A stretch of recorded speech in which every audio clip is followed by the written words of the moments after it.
सत्र में जनता के सवालों से भागते रहे,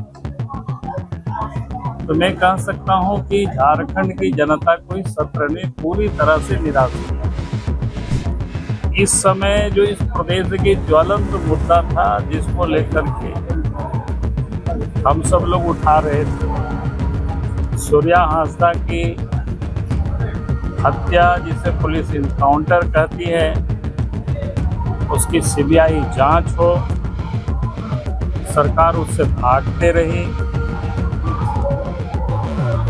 नगरी में आदिवासी रैयतों की भूमिहारी जमीन सरकार वापस करे, उस पर अपनी जिद छोड़े, उस सवालों से भी सरकार भागती रही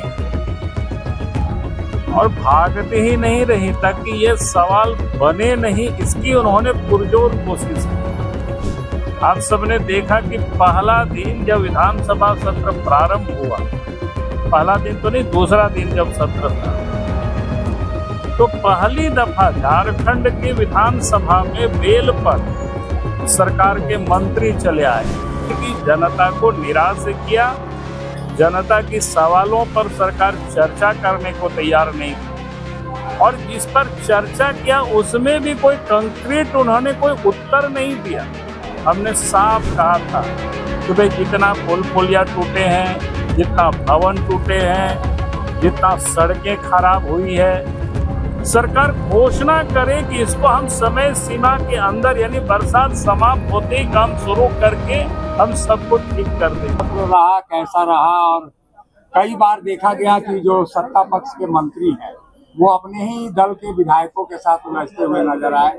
मथुरा महतो का मामला आज भी देखा गया। देखिए, झारखंड सरकार इस सत्र में जनता के सवालों से भागते रही, तो मैं कह सकता हूं कि झारखंड की जनता को इस सत्र ने पूरी तरह से निराश किया।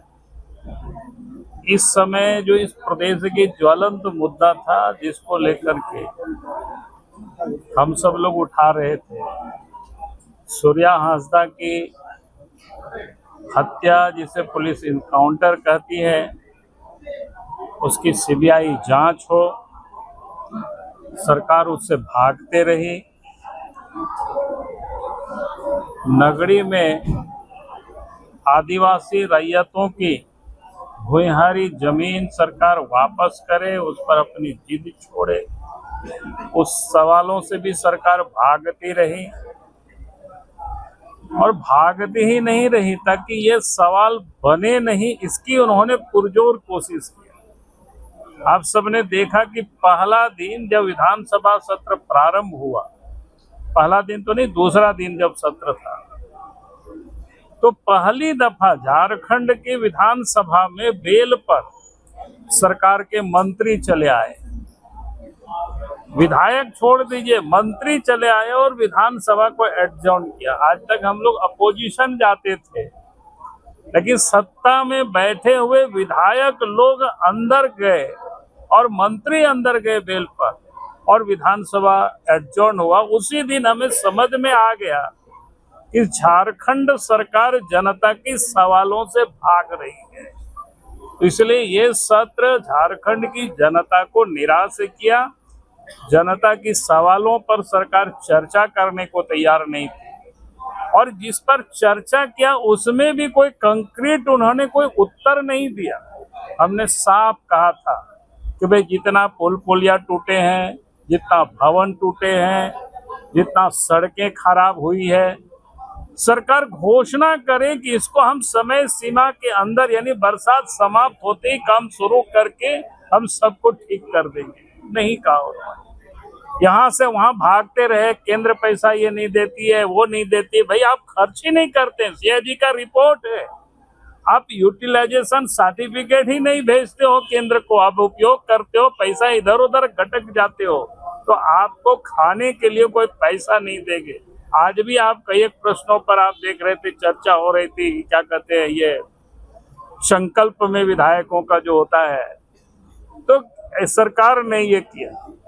और आज मैंने जब सरकार की ओर से एक प्रपोजल, आज संकल्प आया, जिसको सर्वसम्मत से हम सब लोगों ने उसको पारित किया कि शिबू सोरेन जी को भारत रत्न मिले। हम लोग कोई उसके विरोध नहीं करते, लेकिन शिबू सोरेन का हम पारित कर रहे हैं तो झारखंड आंदोलन को जिन्होंने आकार दिया था, और वो व्यक्ति थे मारांग गोंके जयपाल सिंह मुंडा। तो हमने सरकार से आग्रह किया था कि इस संकल्प के साथ जो उसके प्रणेता थे मारांग गोंके जयपाल सिंह मुंडा और विनोद बिहारी महतो, इन दोनों का नाम और जुड़ जाता तो मैं कहूंगा कि सोना में सुहागन होता। और झारखंड के लिए इससे बढ़िया और दूसरा क्या हो सकता है। जिन लोगों ने झारखंड के लिए लड़ाई लड़ा वो पूरा इतिहास लोग जानता है, झारखंड के बच्चे बच्चे उसको जानता है, लेकिन पता नहीं कोई हमारे पार्टी से जयपाल सिंह मुंडा कहीं जुड़े हुए नहीं रहे। विनोद बिहारी महतो भी हमारे पार्टी से कभी जुड़े हुए नहीं रहे। वैचारिक रूप से भले अलग थे, लेकिन झारखंड के लिए उन्होंने लड़ा और हमने ये प्रपोजल रखा था अपने ओर से कि संकल्प में जोड़ा जाए, लेकिन सरकार ने इसको भी नहीं सुना। बहुत बहुत अच्छा, मुख्यमंत्री हेमंत सोरेन ने कहा है कि आप लोग ही काम करने नहीं देते, बबूले की तरह आप लोग नजर बनाए रखते हैं और सरकार को काम नहीं करने देते। अब 5 साल से बैठे हुए काम क्या कर रहे हैं? कौन? हम तो रोज कह रहे भाई सड़क बनाओ टूट गया, पुल बनाओ टूट गया, स्कूल हॉस्पिटल में कोई इलाज ठीक से नहीं हो रहा है, इसको कौन रोका है? हम लोग तो वहाँ धरना भी नहीं दिए हैं जहाँ काम कर रहे हैं कि भाई आप ये मत काम करिए, ऐसा कहाँ वो बतावे। लेकिन जहां लोगों को उजाड़ेंगे तो वहां उसका तो आवाज हम लोग उठाएंगे ही। भाई ऐसा तो नहीं होगा कि गरीबों की कीमत पर, आदिवासियों की कीमत पर आप वहां बिल्डिंग खड़ा करना चाहते हैं, तो ऐसा नहीं होगा। चलो बहुत बहुत